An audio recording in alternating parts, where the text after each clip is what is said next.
we've always had Datsuns in the family, and I didn't have any other car I wanted. Like, I only wanted 510. You know, my brother had like a 72 Monte Carlo, and my dad was like, you know what kind of car do you want? Whether it's gonna be like a Civic or something, you know, just for a daily driver, for you to just go to high school in and stuff, you know. And I was like, I want a 510. You know, I've always wanted a 510. I've seen them all over the place in our videos, so I really like them since I was a kid.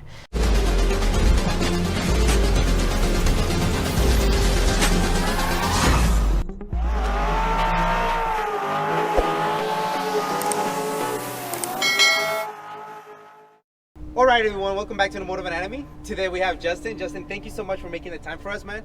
Wow, this is gonna be a nice little story. So tell us, man, what do you drive?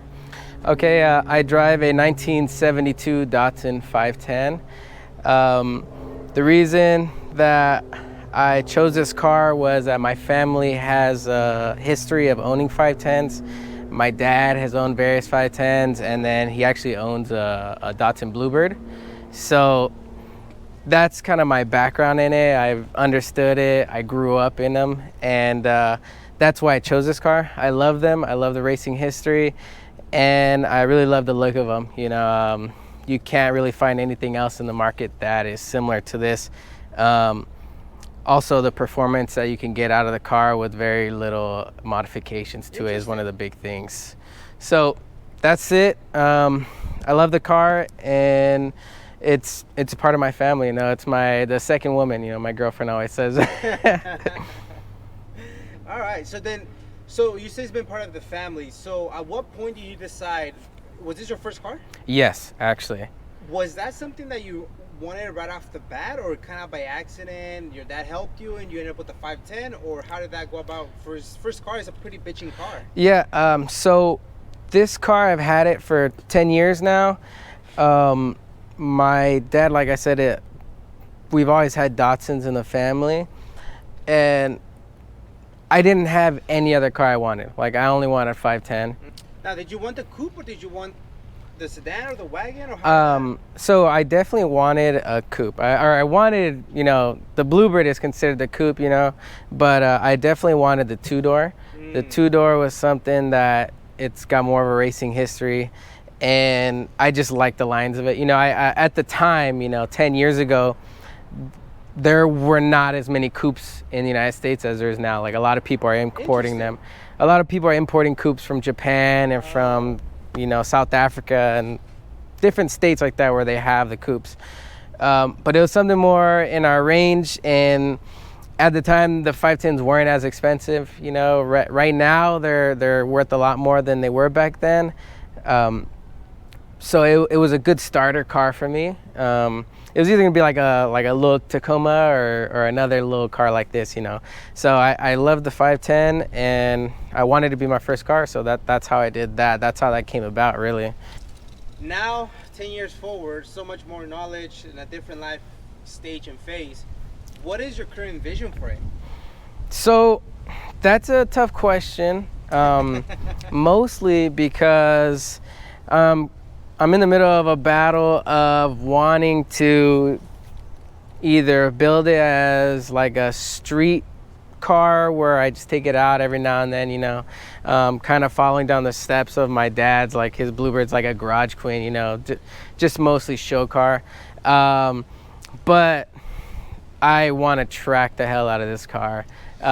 Exactly. What are you doing? I want to drive it. I've been on the track before, you know, so I really want to just push this car to the limit. You know, it's my first car, but I feel like the racing roots of the car, and it's just something I want to do. Like, I've been on the track before, and it's something that has really been a calling to me. I've always wanted to race, and my mom's like, no, you're gonna go to college, you know, you're gonna do this, you're gonna do this. But now as an adult, that's something that I really want to do as more recreational use. You know, this vehicle is just something I want to have fun with, mostly because I think the cars need to be driven. Definitely, yeah. I prefer to drive the car instead of just looking at it. So that's the thing. That's kind of where I'm heading now, and that's why I'm doing more performance-based upgrades. So where specifically did you end up finding the car? So I actually found the car on a Craigslist ad. We saw it on there, and within like 2 hours we called the guy and told him to take it off. Yeah, take it off. My dad was just on there. He's like, yo, Justin, I saw this 510 online. So we looked at it and I was like, I like that green. Like, let's do it. Let's get it done, you know. And within like an hour or two, we called him, gave him a deposit, and the car was basically on its way. That's it. Just based off the pictures, you know. We had it shipped down from Seattle. It took them I think like a week or two. From what I remember, it was a while ago, but it took like a week or two for them to just drive it down and get all the paperwork going. But it was definitely something cool. Just first day, like sent them the money. That's it. It was my car. So that's how that happened, really. How was the condition of the car? It was, advertised? yes. Okay, good. Yeah, it was automatic initially when it came, and they were able to drive it off the truck. Oh, nice. The motor wasn't in good condition, but it was still driving, you know, like it was on its last rights basically. But the body was straight, you know, very little rust here and there is what you'd expect from Seattle, you know, rust here and there. 70s or whatever, you know. Yeah, 72, so very rust here and there. So it's in general, it was in very good shape. Everything is basically stock on the car, that how we got it. So except for, let's get on it. Tell us about the front end. What do we have going on? So being that my dad owns a Bluebird, I was able to acquire a Triple S Bluebird grill from him. This doesn't come stock on a Datsun 510, this grill here. That's one of the upgrades, you know, just more visually. I have like the JDM flasher covers. I forgot exactly what they're called. The blinkers. I have the JDM blinkers on there. I have the BRE spoiler as well. That's straight from the racing team. So I had that put on the vehicle. You can purchase them. I upgraded my headlights. One of my more recent upgrades was a Dapper headlights, LED lights. They have the modern halos, and it makes a huge difference. I'm not trying to shout out Dapper headlights, but they actually make a very big difference when driving the vehicle compared to the stock lights. Good. Moving over the fronts, my front tires, they are 205 5015s Hankook, and I'm running them on Panasport wheels, 15x7 up front. And then I have 280ZX struts and brakes, Stop Tech rotors, just, you know, the best things I can get at my like price range, you know. Those usually, or actually, were on my dad's car before he sold them to me. And he was upgrading his, so he's like, hey, I have these if you want to get them. You know, I like how he sold them to you. Yeah. Good, yeah. He's, you know, always making everything difficult. Yeah, well, that's the way it is. You know, then you appreciate them. Yeah, exactly. You know, it's basically stock up front. The rear is where I have my coilovers. They're from TSR, Toe Speed Racing out of Gardena. But I still have my drums in the back. I'm running 225 45-15 tires in the rear. It's a 15x8, and I think it's a larger sway bar, and that's it. So all my suspension is basically, for the most part, stock except for the rear.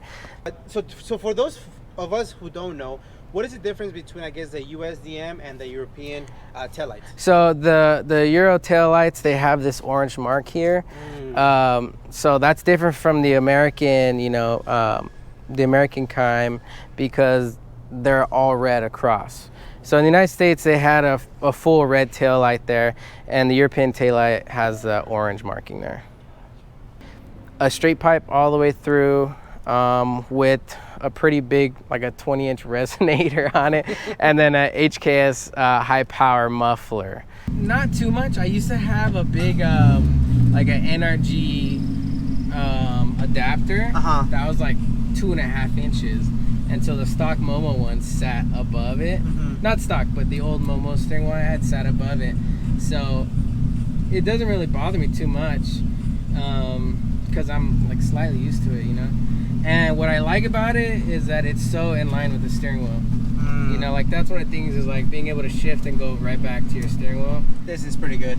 So it's good with the seat. You know, when I want to lift the seat up, like if I'm getting a little serious, you know, got a little Honda Civic, a little Civic trying to race me and shit, dude. You know, I gotta put the seat up a little bit. You want to lose, and you want to see the taillights of the Civic. If I'm trying to see, you know, Civic taillights, then maybe I'll do it. You know, but, I mean, I'm not dusting nobody with my 150 horsepower, bro. Like that's for damn sure. I'm not kidding nobody right now, dude.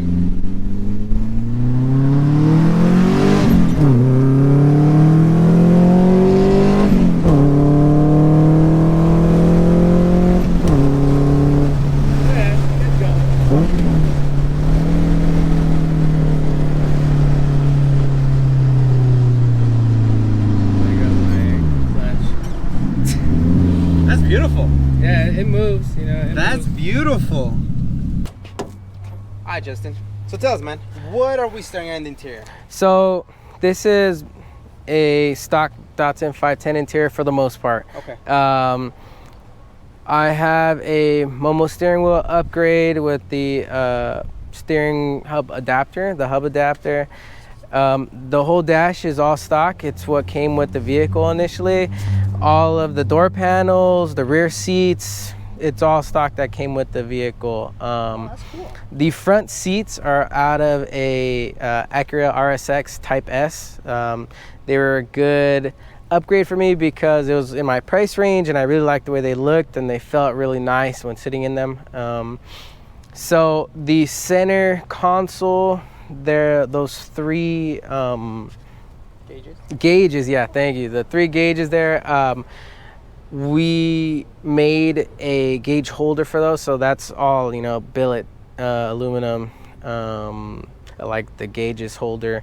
I have an ISR short shifter for a S14. Nice.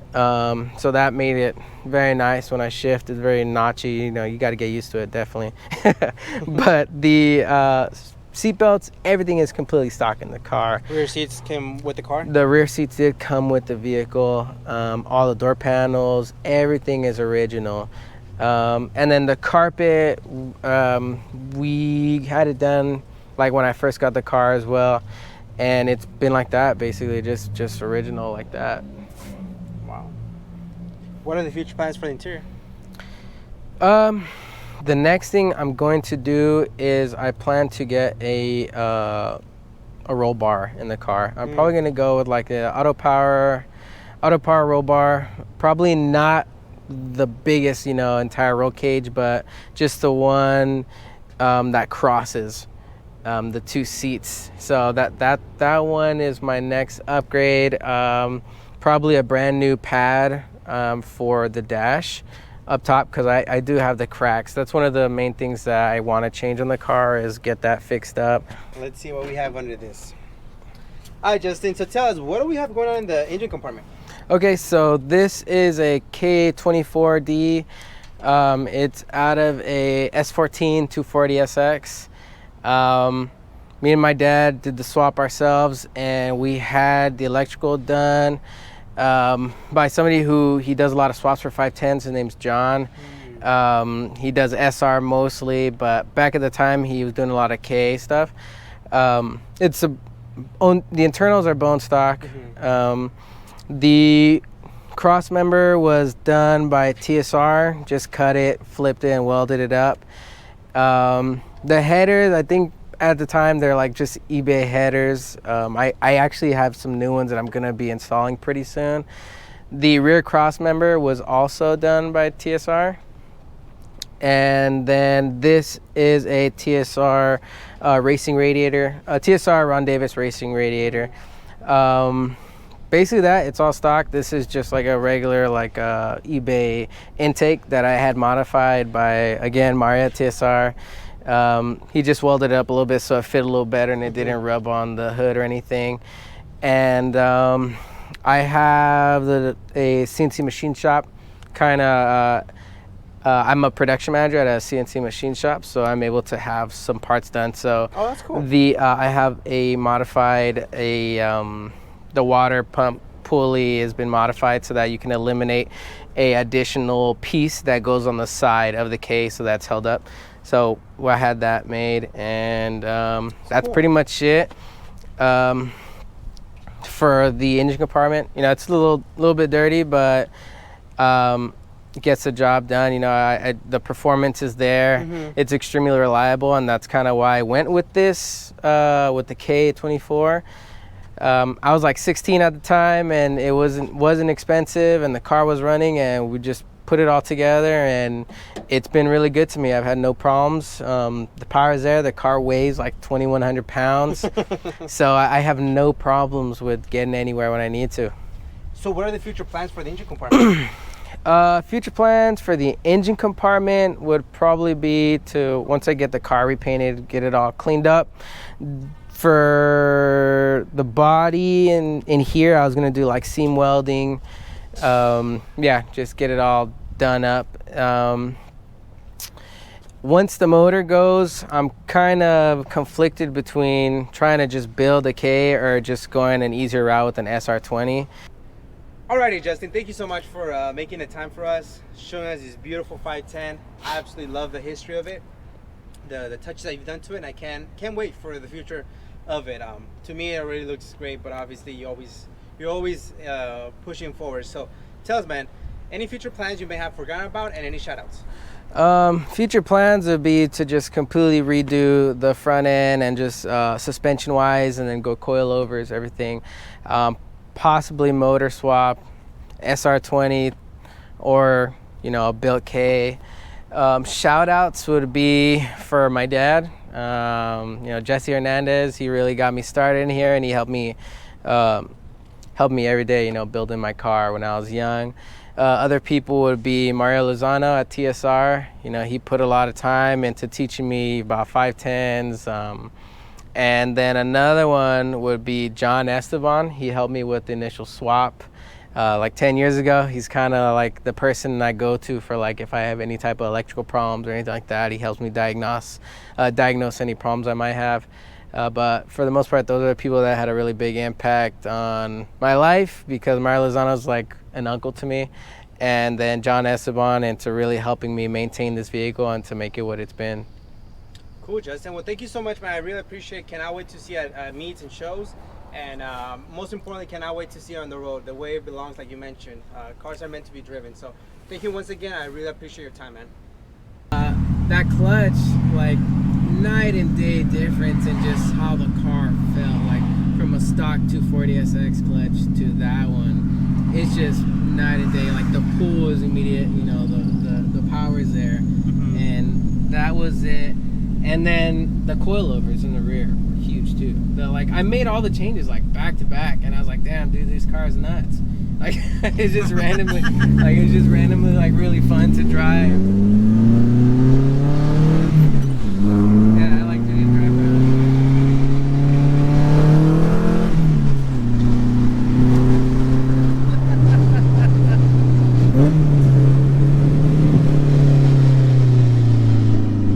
Oh, this is fun.